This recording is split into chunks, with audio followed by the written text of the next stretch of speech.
Hi, this is Frederik De Vos with learningtagalog.com, and in this video I'll try to answer the question, what is the best way to learn Tagalog based on my experience learning the language in the Philippines and learning other languages.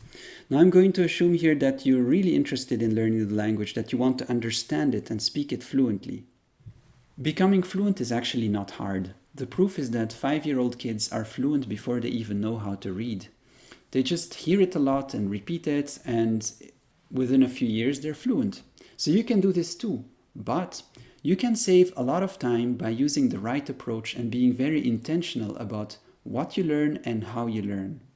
The key is listening to what native speakers say, breaking it down and understanding all the parts, and then repeating it the way a native speaker would say it as closely as you can, many times. And when you practice like that for several months, you will reach a level where it's become automatic, and that's what you want. When everything has become automatic and you don't need to think about it anymore, you'll be able to just follow along in conversations and participate. It's important to learn from what native speakers really say and not just from a bunch of translated English sentences. Because if you do that, you learn things that native speakers would never say in real life, and you wouldn't learn things that native speakers say all the time. So this is a bit of a problem with generic language courses. They teach you things like nice to meet you, for example, but people don't say that in Tagalog. They would not say that to each other. So when I learned that and I told my wife about it, she laughed. She said, we don't say that, so please don't learn that. It's nonsense.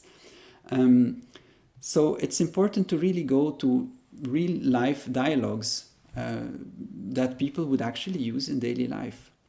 You can, if you learn only from grammar book sentences, that's great to illustrate grammar, but it's not so real, if you say something like the fat woman is happy or something that comes out of a grammar book, it can teach you something about the grammar, but it's not what people will really use in daily life. So it really, go to the dialogues. That's the best.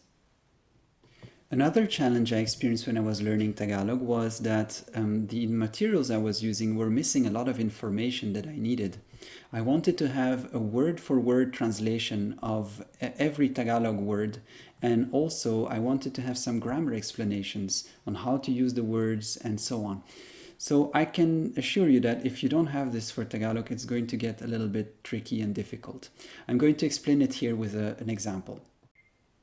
Say you're going on a date and your girlfriend has been getting ready in the bathroom for 45 minutes, making herself prettier and prettier, and you're getting hungrier and hungrier. So you might knock on the door and ask, "Matagal ka pa?" Matagal means long, for time, or spanning a long time. Ka means you. Pa means still. So the whole sentence would mean something to the effect of, will it still take you a long time? As you can see, there is no single word in English for matagal, taking a long time, spending a long time, something like that. There is no verb in Tagalog here, not at all. And as you can see, this is fairly simple, but without any kind of explanation, you would be dumbfounded. Well, what does this mean, this matagal and ka and pa? The way you repeat the sentences is also very important. I'm talking about the intonation. Many courses don't teach this because they don't teach from dialogues, from natural intonation. It's only just bland or like statements. But when you really listen to daily life, it's full of intonation because the intonation carries the emotions. So it's important to really imitate this intonation and repeat it as well. So if I had said, for example, matagal ka pa, without any kind of intonation, it wouldn't have the same effect as matagal ka pa. This has some kind of impatience to it, So listen carefully to the intonation and convey it as well. After a few months of repeating useful sentences on your own, you'll be ready to start participating in everyday conversations with native speakers. Start to do this as soon as you can, as soon as you feel ready to do that. The sooner the better.